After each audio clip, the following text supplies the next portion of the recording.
मेरे बच्चों, प्रश्नावली 3.5 का क्वेश्चन नंबर 2 हम लोग अब कर रहे हैं।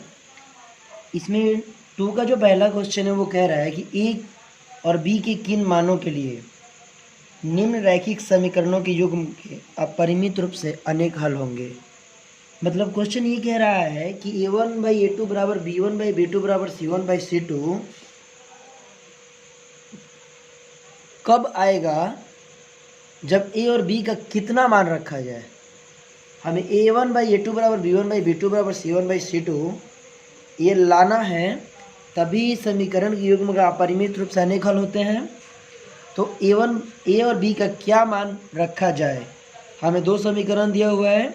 एक समीकरण है 2x + 3y बराबर 7 और दूसरा समीकरण a - b × x plus a + b × y बराबर 3a + b - 2। ये दो समीकरण हमें दिए हुए हैं।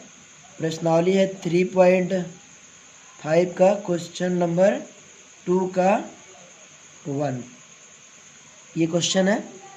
ठीक है, समीकरण क्या है 2x + 3y बराबर 7, ये मान लीजिए समीकरण 1 है। और समीकरण 2 क्या है a - b × x plus a + b × y बराबर 3a + b - 2, ये समीकरण 2 है। तो अपरिमित रूप से अनेक हल के लिए आप यहाँ पे देखिए, अब मैं आपको नोट्स ही दिखाता हूँ डायरेक्ट और इसी में समझाता हूँ। देखिए, इतना तो लिखा हुआ जो मैंने अभी लिखा, समीकरण 1 मान लिया, समीकरण 2 मान लिया।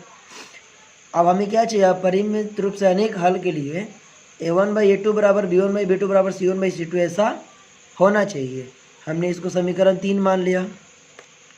अब a1/a2 बराबर क्या है, समीकरण 1 का a1 ये है और a2 कौन है, ये है a - b है। तो a1/a2 बराबर 2/a - b होगा। इसमें कोई दिक्कत? चलिए, अब इसमें हम देखते हैं कि b1/b2 का मान क्या होगा, b1 का होगा 3, अब b2 को होगा a + b, तो b1/b2 बराबर a + 3/a + b। c1/c2 का मान क्या होगा 7, जो c1 है वो 7 है और जो c2 है वो 3a + b - 2। अब आप सोच रहे इसको बराबर के इधर लाएंगे, कोई बात नहीं, लाइए तो -7 होगा। आप इसको लाएंगे तो ये भी माइनस में होगा, माइनस माइनस दोनों कट जाएगा, ऊपर नीचे मान उतना ही आएगा। हमने इसे मान लिया समीकरण 4। अब हम क्या लेते हैं, समीकरण 3 और 4 से a1/a2 का मान कितना है 2/a - b, इतना ले लिया, बराबर b1/b2 का मान ले लिया, बराबर c1/c2 का मान ले लिया। क्योंकि तीनों को हमें बराबर ही करना है सवाल के अनुसार। ठीक है, तो अब हम इसके बराबर ये लेते हैं। ठीक है, तो 2/a - b बराबर 7/3a + b - 2 ले लिया। अब यहाँ से देखिए, जब इसको आप सॉल्व करेंगे ऐसे क्रॉस गुणा करके, तो आपका मान आएगा a - 9b बराबर -4। इसको हम समीकरण 4 मान लेते हैं। फिर एक बार इसके बराबर ये लेंगे जो कि इधर है, और जब इसको इससे क्रॉस और इसको इससे क्रॉस करेंगे गुणा, जब इसको सॉल्व करेंगे तो a - 2b बराबर 3, जो कि समीकरण 4 मान लेंगे, इसे सॉरी 6 मान लेंगे। अब समीकरण 6 - 5 कर देंगे। हमको कैसे भी और a और b का मान निकालना है। तो समीकरण 6 में से 5 जब घटाएंगे तो आपको याद होगा कि विलोपन विधि से ऐसे काटने के बाद, आप लोगों को तो सब पता ही है, साइन चेंज करेंगे, b का मान 1 आएगा। b का मान समीकरण 6 में रखेंगे, अब 5 में रखिए, 6 में रखिए, एक ही बात है। तो a का मान 5 आएगा, तो a का मान 5 और b का मान 1 आएगा।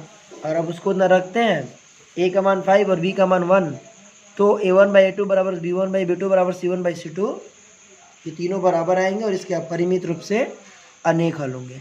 उम्मीद है आप ये समझे होंगे। अब है क्वेश्चन नंबर 2 का 2। देखिए, क्वेश्चन ये कह रहा है कि के की किस मान के लिए निम्न से रैखिक समीकरण के युग्म का कोई हल नहीं है। ठीक है, यानी कि हमें बनाना है के का ऐसा मान निकालना है जहाँ पे a1/a2 बराबर b1/b2 बराबर नॉट c1/c2 होना चाहिए। और ये दो समीकरण, एक समीकरण ये और एक समीकरण ये। बात समझ में आई? चलिए निकालते हैं हम। आइए देखते हैं क्वेश्चन नंबर 2 का 2 है ना। तो यही वो कह रहा है कि हमें की का वो मान ज्ञात करना है जहाँ पे वो आए a1/a2 बराबर b1/b2 बराबर नॉट c1/c2 होना चाहिए। के का ऐसा क्या मान रखें कि a1/a2 बराबर b1/b2 तो हो, लेकिन c1/c2 नहीं होना चाहिए। क्वेश्चन का यही मतलब है। ठीक है, तो आइए सॉल्व करते हैं। देखिए, हमने मान ली समीकरण एक ये हो गया जो दिया हुआ है, समीकरण 2 ये दिया हुआ है। अब क्वेश्चन करें कोई हल नहीं होना चाहिए, तो कोई हल नहीं के लिए एक ही कंडीशन बनता है कि a1/a2 बराबर b1/b2 तो होना चाहिए, लेकिन c1/c2 नहीं होना चाहिए। तो a1/a2 हमने यहाँ पे लिया, a1 कितना है 3 है और a2 कितना है 2k प्लस 2k माइनस 1 है, ले लिया, बराबर b1/b2 b1 कितना है 1 है और b2 कितना है k माइनस 1 है, ले लिया। अभी हमने c1 लिया नहीं है, ध्यान दीजिएगा। जब इसको हम सॉल्व करेंगे इसे क्रॉस से तो k का मान आएगा 2। ठीक है, अब देखिए हम c1/c2 लेते हैं, c1/c2, तो c1 का मान कितना है यहाँ पे देखिए, c1 का मान है 1 और c2 का मान कितना है 2k प्लस 1। तो हमने c1/c2 लिया, तो c1 की जगह पे 1 रख दिया और c2 की जगह पे 2 और इंटू k है तो k की जगह पे 2 रख दिया जो अभी आया हुआ है, अब प्लस 1 तो ये आएगा 1/5। अब जब आप इसको सॉल्व करेंगे तो ये आएगा a1/a2, a1 कितना है 3 है, यहाँ देखिए a1 3 है, k का मान 2 आया था, a1/a2, a1 ऊपर 3 हो जाएगा, 2 दूनी 4 माइनस 1 3 होगा, 3/3, b1/b2 यानी कि 1 ऊपर होगा, अब b2 कितना होगा, k का मान 2 माइनस 1 यानी 1/1, ये 3/3 था तो कट के 1/1 हो जाएगा, ये 1/1 होगा, बराबर ऊपर तो ये 1 होगा c1/c2 के लिए, लेकिन यहाँ k का मान 2 है, 2 दूनी 4 और 1 5, 1/5। इस हिसाब में a1/a2 बराबर b1/b2 बराबर नॉट c1/c2 होगा।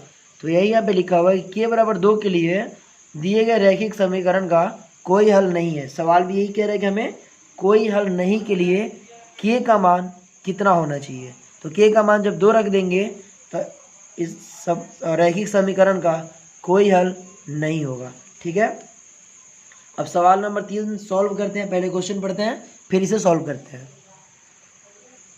देखिए सवाल नंबर जो 3 है ये कह रहा है कि निम्न रैखिक समीकरण के युग्म को प्रतिस्थापन और वज्रगुण विधियों से हल कीजिए। अब कौन सी विधि अधिक उपयुक्त मानते हैं? तो देखिए मैं तो वैसे जो विधि है वो प्रतिस्थापन विधि को नहीं, लेकिन विलोपन विधि को ज़्यादा उपयुक्त मानता हूँ। अब बात यहाँ पे ये आ जाती है कि सवाल करें दोनों तरफ से सॉल्व करने के लिए, लेकिन कोई बात नहीं, अब एक ही तरह से सॉल्व करें। एग्ज़ाम में ऐसा कुछ भी नहीं पूछने वाला और कहने वाला कि आपको इसी तरीके से सॉल्व करना है। फिर भी आप लोगों को ये वज्रगुण विधि तो मैंने बताया होगा, b1c2 माइनस b2c1 अभी बताया था थोड़ी देर पहले इसके पहले वाले वीडियो में। तो मैं ये समीकरण 1 है, समीकरण 2 है जो कि दिया हुआ है, हमने डायरेक्ट फार्मूला लिया x/b1c2 माइनस b2c1 और ऐसे y/c1a2 माइनस c2a1 बराबर 1/a1b2 minus a1b1 a2b1 sorry लिखा हुआ है फार्मूला, आप देख लीजिए और इसके पहले भी हमने लिखा था। आप डायरेक्ट मान जो है यहाँ से उठाइए और पुट कीजिए यहाँ पे, और उसके बाद x बराबर 1 ये लीजिए और एक y बराबर ये लीजिए। अभी इसके पहले हमने सॉल्व किया था सवाल को, तो सॉल्व करेंगे तो ऐसे आएगा एक लाइन में। अब एक बार x का मान लेंगे, x के मान के बराबर ये लेंगे तो x का मान निकलेगा, एक बार y के बराबर लेंगे ये यहाँ पे तो y का मान निकलेगा। इस तरह से x बराबर -2 और y बराबर 5 आएगा। अब पूछ रहे कौन सी विधि ज़्यादा उपयुक्त है, तो आप यहाँ पे लिख सकते हैं प्रतिस्थापन विधि, विलोपन विधि, कोई भी विधि, लेकिन वो दोनों विधि से कहा है सॉल्व करने का। आप एक ही से सॉल्व कीजिए, कोई दिक्कत नहीं, उतना टाइम वेस्ट करने का। आपको सवाल समझ में आना चाहिए और तरीके आपको पता होने चाहिए बस। ठीक है, तो अब क्वेश्चन नंबर 4 की तरफ बढ़ेंगे। इसको यहाँ पे अभी ख़त्म करते हैं।